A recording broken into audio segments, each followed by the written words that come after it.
Hey, how are you doing everyone? My name is Leon and welcome back to another video. If you're interested in topics such as video production, making money online, tutorials and business, then be sure to subscribe because I upload content about that stuff every day. But in today's video, I'm going to be showing you how to add a Facecam to your videos in Adobe Premiere Pro 2022. So without wasting your time, let's jump into this tutorial. Okay guys, so I'm on Premiere Pro right now, and first of all, let me just go to my File Explorer and, well, just get this video right here.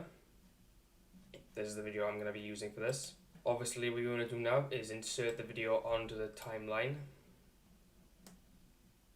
And now, click on the actual clip, go to Effect Controls, on Scale, and then drag that down.